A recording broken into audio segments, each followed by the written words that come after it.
Eu estava vendo que existe um programa chamado Big Brother. Eu não estava vendo o programa. Aconselho vocês a não fazerem isso, senão nós vamos mandar o Gladson armado conversar com você. O sobrenome dele é Dias, Gladson Dias. Os Dias são maus. Mas teve 1984, um livro foi escrito com esse título, 1984, de um cara chamado George Orwell. E o que tem a ver esse 1984? Nada. Eu queria, na verdade, falar do Francis Schaeffer, que é um outro cara, esse é discípulo, que morreu um tempo atrás, mas em 1984, o Francis Schaeffer escreveu um outro livro chamado O Grande Desastre Evangélico. Escreveu em 1984. E é interessante que de 1984 até hoje, quantos anos se passaram? Poxa, gente. Termina com 0. Que isso?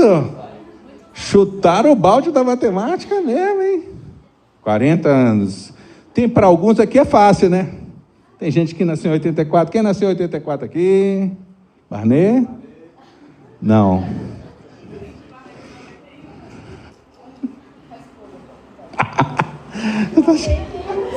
Terrível. Interessante, 40 anos atrás, esse rapaz, o Francis Schaeffer, e ele morreu uns 3 meses depois que escreveu o livro, interessante. Ele escreveu, mas ele estava falando, no livro ele fala isso, né? Ele estava falando o seguinte: na década de 60, aí já não era a nossa época, ele estava pastoreando uma comunidade na Suíça. E naquela época ainda, o evangelho ainda era muito rico na Europa. De lá para cá, bagaceira. Hoje, quase nada. Mas era muito rico na Europa. Então, ele tinha uma boa quantidade de pessoas reunidas com eles e chegaram os solteiros e jovens, recém-casados, para falar com ele. E eles estavam reclamando. Deixa eu fazer uma pergunta antes aqui. Quem de vocês aqui tem calça jeans? Calça jeans. Levanta a mão. Poxa, só ele que não tem. E a menina com vergonha saiu. Como eu casei com um cara que não tem calça jeans? É um absurdo isso. Então só temos uma pessoa no universo que não tem calça jeans, é o Davi. Mas, na década de 60, era muito incomum ter calça jeans. E chegaram os jovens, chegou um grupinho assim, para o Francis Schaeffer, e falou: Francis, é o seguinte, a gente está bem chateado com essas coisas de moda antiga, as coisas antigas que os nossos pais têm de costume. Inclusive essas roupas dele aí, então a gente não quer ser igual eles. A gente não quer usar as roupas deles. Eles têm uns costumes muito antigos. Então nós estamos aqui para dizer que a gente quer mudança e queremos todo mundo poder usar calça jeans. Que ninguém usava ali naquela época muito. Então essa era a grande solicitação do pessoal. Queremos usar calça jeans. E ele conversa vai, conversa vem, ele quis entender se era um inconformismo com as coisas antiquadas, mas ele descobriu que não. Aí surgiu uma outra palavra, eu não sei se foi ele que inventou, que não foi inconformismo, eles não eram inconformistas, eles eram Acomodacionistas. Eu acho que eu nunca ouvi essa palavra, mas ela existe na língua portuguesa. Acomodacionistas. O que é acomodacionista? É as pessoas que se acomodaram à cultura que estava ao redor delas. Não era uma oposição a talvez uma rigidez ou práticas que de fato apontavam para regras ou qualquer outra coisa. Eles só queriam ser igual às pessoas que estavam convivendo com eles. Eles só não queriam ser muito diferente e queriam trazer essas coisas para a igreja. E não tem problema. Não tem problema você andar parecido. Mas essa não pode ser a grande reivindicação de um discípulo. Queremos parecer com as pessoas do meu trabalho, da minha escola. Porque talvez a gente comece a perder, e isso é o que ele escreve como o grande desastre evangélico. A gente começa a perder a nossa relevância, a nossa importância, a nossa identidade como sacerdotes, como propriedade exclusiva, peculiar, com pessoas relevantes, com pessoas que não precisam se vestir diferentes, mas quando alguém convive com essas pessoas, eles sentem uma grande diferença. Então, muitas vezes a gente pode se perder nesse processo, porque a gente quer que a igreja possa ter mudanças, mas não mudanças para que o nome de Jesus seja mais proclamado, para que os santos se tornem mais santos. Pode ser que muitas vezes as mudanças é só para a gente ser mais parecido, para a gente ficar com menos vergonha dos nossos colegas, dos lugares que a gente convive. Então, isso é um perigo que acontecia 40 anos atrás, mas que acontecia 100 anos atrás, 500 anos atrás, 2000 anos atrás. Vai acontecer daqui a 10 anos, daqui a 50. Porque a nossa natureza é assim, ela é religiosa. Ela pretende que alguém vá e seja o santo. E nós aqui, a gente está no grupo. Alguém faça o serviço. E a gente aqui fique nos louvores muito bons. Não pode ser desafinado. E é interessante que tem uma coisa que tem acontecido ultimamente, que eu queria alertar os irmãos, que talvez para alguns é difícil de entender isso. Por isso, a gente precisa pedir ao Espírito Santo falar conosco, porque algumas coisas talvez não entrem no seu coração hoje. Mas pensa, pede, Deus, estou achando isso tudo muito estranho, fala comigo. Vai ser muito importante. Primeiro, bota um drone para observar a sua vida. Dá uma olhada para ver se estamos alinhados com a vida de um discípulo que inspira aqueles que andam ao redor, ou se ele está camuflado e ninguém sabe distinguir quem é ímpio e quem é discípulo. Mas lá em Malaquias falava, vai ficar mais claro quem é ímpio e quem é santo. Vai ficar mais visível. Precisa ficar mais visível na nossa vida, nos lugares que a gente convive. Se você é um ímpio ou se você é um santo, tem que ficar claro. Então, o que está acontecendo? Eu ouvi aqui um texto de não lembro quem estava anônimo, mas escreveu assim: quando a igreja se torna um centro de entretenimento, e aí bota até o louvor como entretenimento, porque muitas vezes os louvores são só músicas ótimas num ambiente bem legal. Não necessariamente está havendo ali um louvor.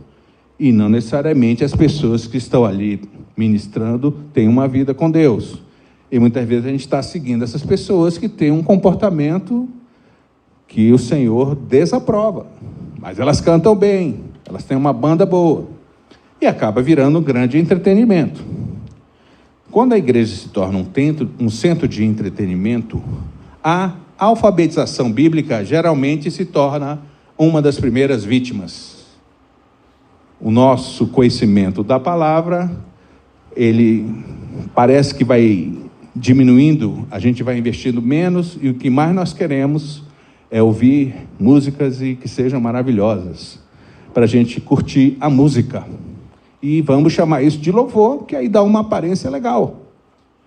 Ele escreveu: quando isso acontece, as pessoas, após as reuniões, voltam para casa com um sorriso no rosto, mas com um vazio na vida. Isso está acontecendo direto, em qualquer lugar. Pode acontecer no nosso meio, pode estar acontecendo na sua vida. Então, o que é importante alertar? Aquilo que a gente está cogitando, está desejando, está buscando, pode não ser aquilo que Deus quer que você busque, que você priorize. A sua palavra, a oração e a relação com os irmãos precisa ser prioridade. Se você tiver com dificuldade com qualquer irmão, busque ajuda para resolver, porque senão você vai começar um processo de naufrágio. E normalmente, vamos dizer assim, eu que converti aos 14 anos, já vi algumas coisinhas.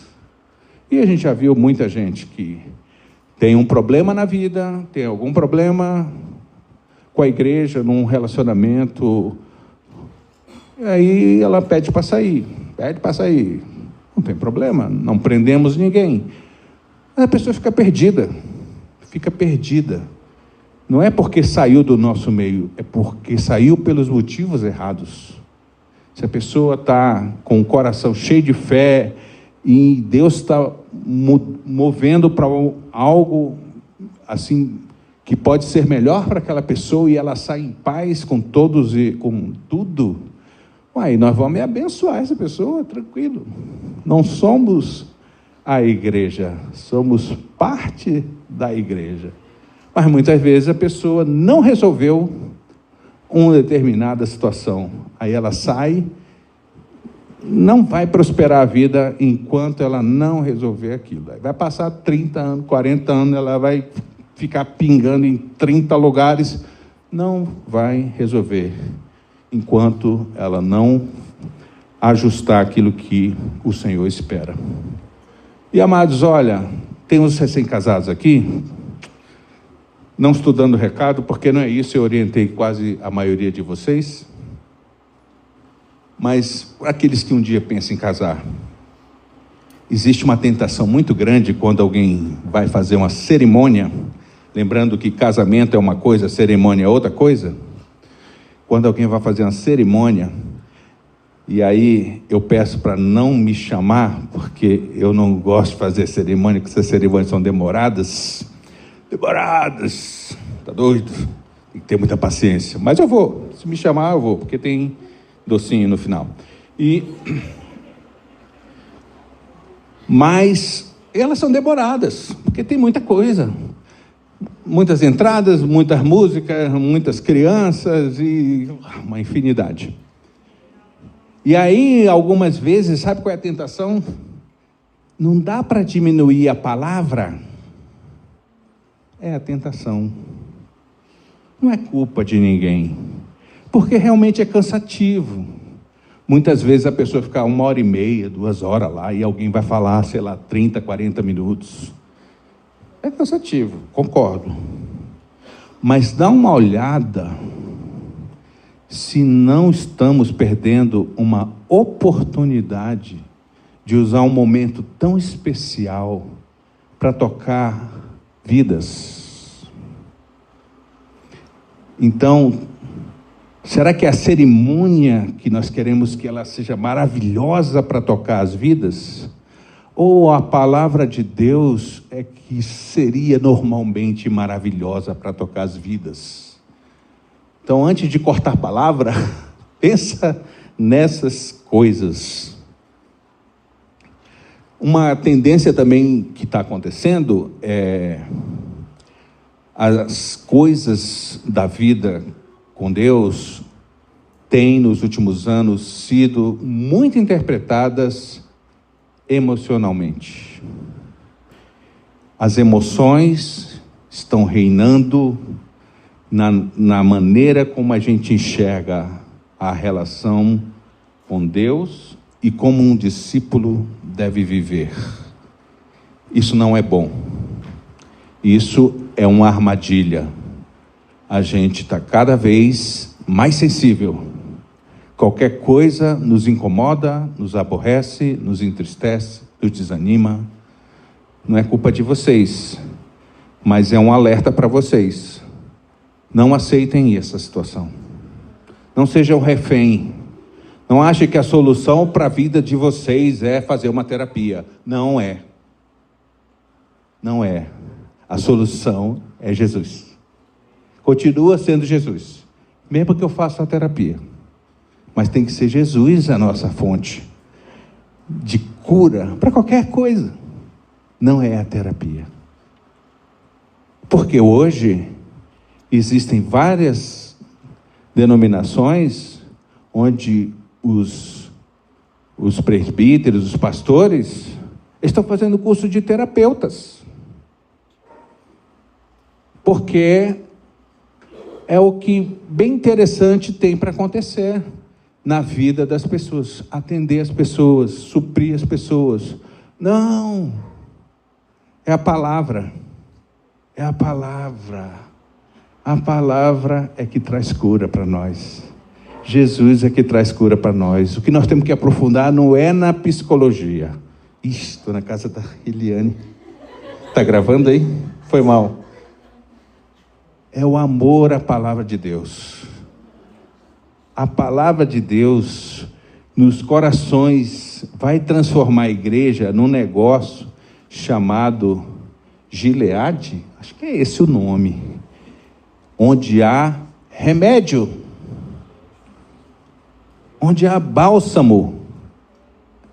É na igreja. Que igreja? Aquela cheia da palavra. Porque a palavra é que move a gente para a sanidade, para a cura, para, inclusive, das questões emocionais. Então, não aceite, repreenda, não seja refém, por mais que você esteja triste, ferido, com dificuldade. Mas fala assim, não vou viver assim, não vou me submeter a isso. Eu vou buscar o Senhor, eu vou buscar a igreja. Lá tem bálsamo, lá tem remédio. E o Senhor vai nos levantar. E se precisar de uma ajuda de psicólogo, a gente vai orientar, vai ali também. Beleza, não tem problema. Mas não perde o foco. Não perde o foco.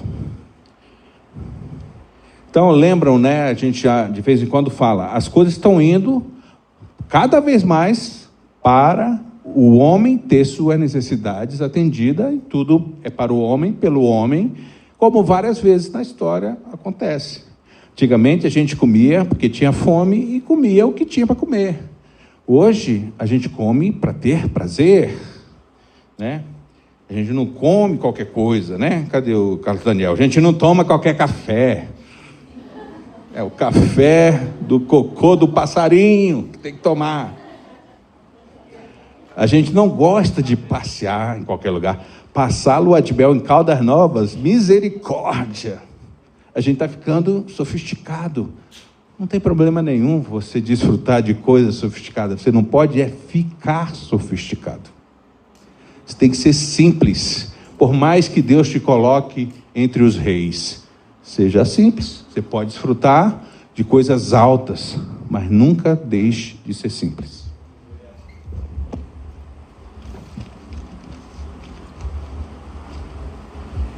Tem um versículo, não tem número, letra, mas ele fala assim, Sou uma gota d'água, sou um grão de areia.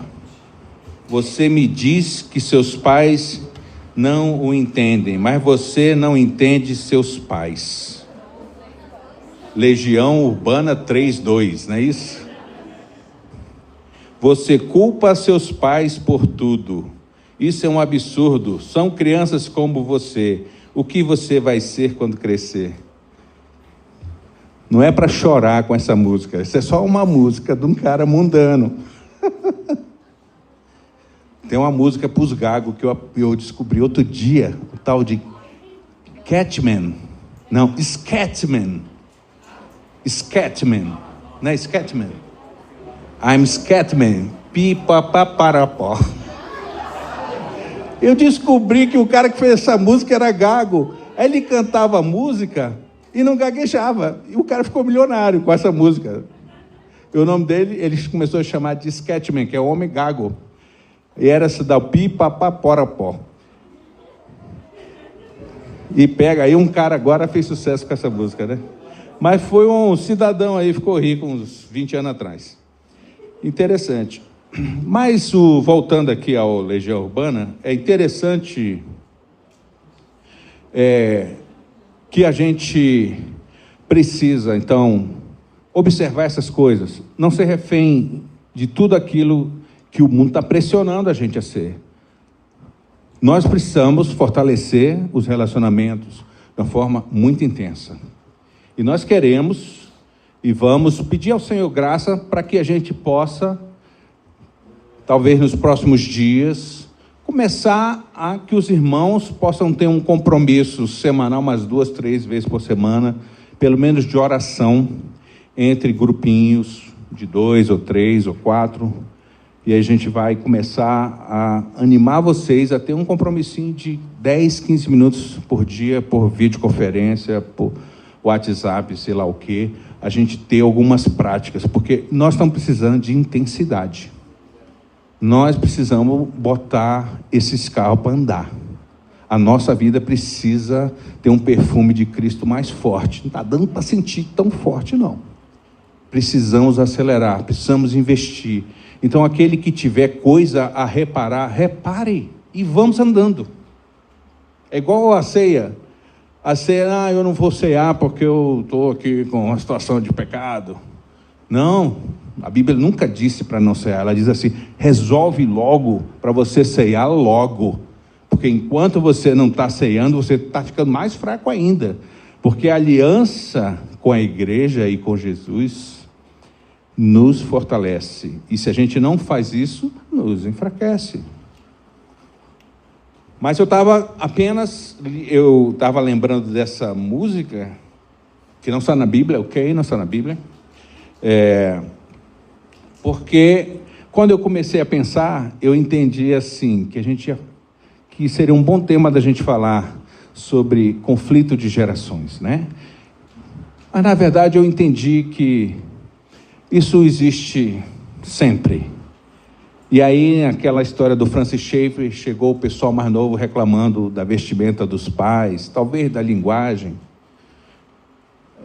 E não tem problema a gente ter um olhar mais de vanguarda, né? Vanguarda é uma coisa mais moderna, mais atual.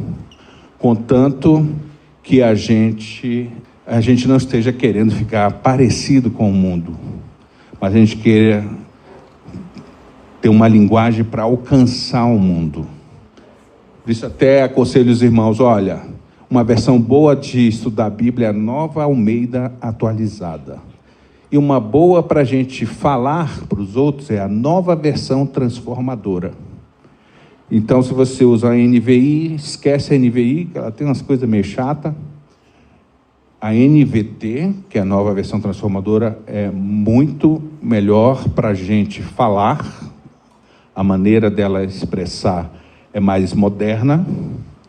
Mas para estudar a Nova Almeida atualizada, é mais fiel, assim, aos sentidos, né? A linguagem não é tão moderna, mas ela é melhor para estudar. Então, pega essas coisas. Mas eu falei sobre a questão dos pais, porque assim mesmo, eu chego para o pessoal da minha idade e mais velhos, e aí vocês já sabem até disso, né? Eu falei, se o cara fala assim, posso te ligar, é porque ele é velho. Se ele manda uma mensagem no WhatsApp, é porque ele é jovem, né? E é engraçado, os velhos, posso te ligar. Realmente, eles têm dificuldade com algumas coisas, mas tudo bem. Mas é importante que a gente não desfaça os marcos antigos que nossos pais percorreram. Cuidado para você não ficar criticando aquilo que homens de Deus construíram. Ultimamente tem surgido na igreja muito engano, não aqui em Brasília, mas talvez perto de vocês, em pouco tempo, vai chegar muito engano sobre o amor de Deus. O amor de Deus vai apontar para alguma coisa que honre a Ele mesmo. O amor de Deus vai apontar para algo que honre a Deus.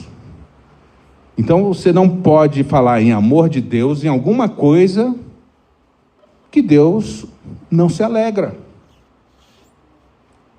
Então nós precisamos nos apegar muito à palavra, porque vão vir muitas conversas falando de amor. Isso é falta de amor. Como a gente resolve isso? Isso vai honrar a Deus? O Espírito Santo vai ficar feliz com isso? Então deve ser amor mesmo. Se o Espírito Santo se entristecer, se Deus se entristecer, não tem nada a ver com amor, porque todas as coisas estão apontando para o homem, mas nós estamos querendo agradar a Deus. E muitas vezes a gente, na nossos sentimentos que estão frágeis, a gente tem muito conflito com os pais. Seja você alguém que traga paz e edificação na sua casa. Está com conflito com os pais? Peça sabedoria a Deus para que você transforme isso em algo que honre a Deus. Ou seja, ame seus pais. Porque o amor vai fazer algo que honre a Deus, que Deus vai ficar alegre. Então, quando você vê que está com uma atitude de reclamar, de indignação por algo que o seu pai fez de errado, sua mãe fez de errado, porque acontece um mistério. Levanta um pouquinho aqui. Acontece um mistério. O cidadão de vocês, quando é criança, vocês olham para o pai e a mãe daquele tamanhão, né, e falam, nossa, meu herói. Só que aí você vai crescendo, você começa a olhar olho no olho, nem todo mundo, mas se você ficar sentado, dá para olhar, né? E começa daqui a pouco a ver, tá calvo, hein? Pode sentar, filho. Você começa a ter uma série de informações, uma série de experiências, e você se torna mais crítico, porque o saber, ele deixa a gente com mais condição de ter discernimento, mas também com mais condição de fazer julgamento. Se a gente for buscar o discernimento, o saber vai ser bom. Se a gente só for virar um crítico, seu coração vai inchar e endurecer, você vai ficar orgulhoso. Aí a gente olha para os nossos pais e começa a ver, caramba, meu pai era meu herói, agora é cheio de defeito. Meu Deus, minha mãe falou aquilo e ela disse que eu era discípula, meu Deus. Eu converti com 14 anos, meus pais, infelizmente, ainda não converteram. E eu sempre convivi com eles. E eu ia dizer para ele, porque meus pais... Eu ia dizer isso também, quando eu tinha idade de adolescente. Eu ia chegar lá para os meus discipuladores e falar, porque lá em casa, meu pai, minha mãe... E o que eu recebia é o que vocês precisam receber sempre. Vá lá e seja o perfume de Cristo na sua casa. Faça a diferença. Agrade o Senhor na sua relação com seus pais. Faça a diferença. Então, meus amados, Cuidado para não ficar sendo muito melancólico e achar que tudo que acontece na terra é por sua causa. Todo mundo que não olhou para você é porque não gosta de você. Pelo amor de Deus, tu não é tão importante assim. E vai ficar deprimido porque eu falei isso, né? Pelo amor de Deus, não faça isso não. Eu te amo, tá? Mas, começa a desencanar, entendeu? Não seja tão assim para baixo. Cara, você não é o centro de nada, e nem deve ser. E misericórdia, se você for tão sensível assim, sua vida vai ser horrorosa. E você vai dizer que você é um discípulo de Jesus? Uma vida horrorosa? Mas eu sinto isso. Exatamente. O teu sentimento vai ser contra você, e você não vai ficar dominado por ele. Lá no Caim já falava esse negócio.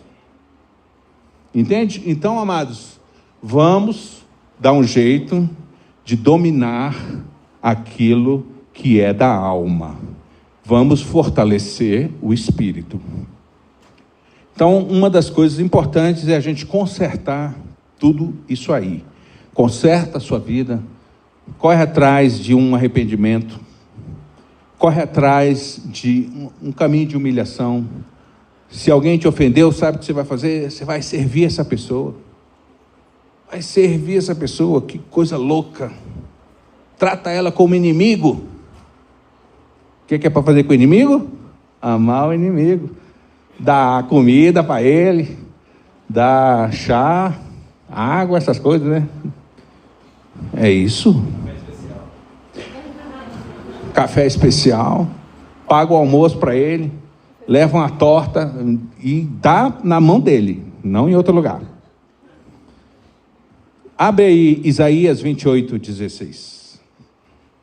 Portanto, assim diz o Senhor Deus: eis que ponho em Sião uma pedra, pedra já provada, pedra preciosa, angular, solidamente assentada.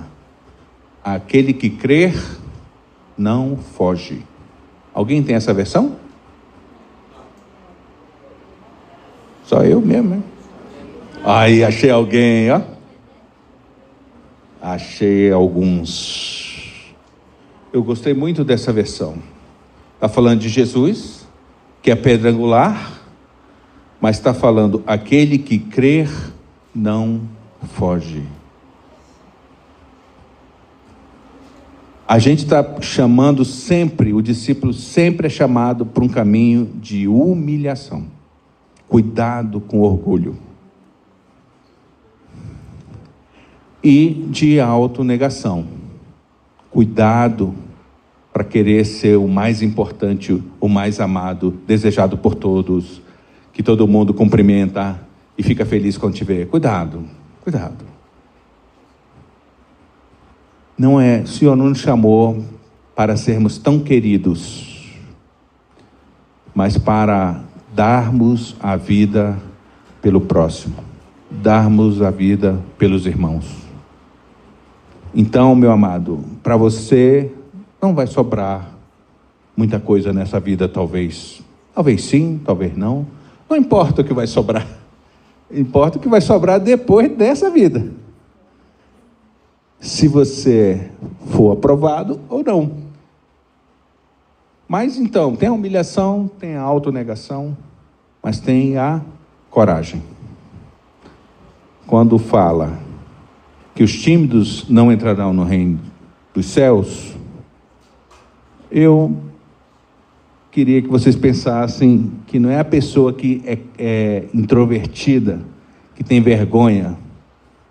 Não, eu sou tímido. Mas é quem não tem coragem. É quem é medroso, que não entrará no reino dos céus. Porque é um desafio viver isso tudo. Não conseguiremos sem o Espírito Santo, sem a igreja. Não vai dar certo. Mas o que o Senhor espera? Não fuja do seu chamado. Você foi chamado para ser santo, semelhante a Jesus. E eu não vou nem perguntar quem está afim, porque aqui é obrigatório estar afim. Então, não quero nem saber.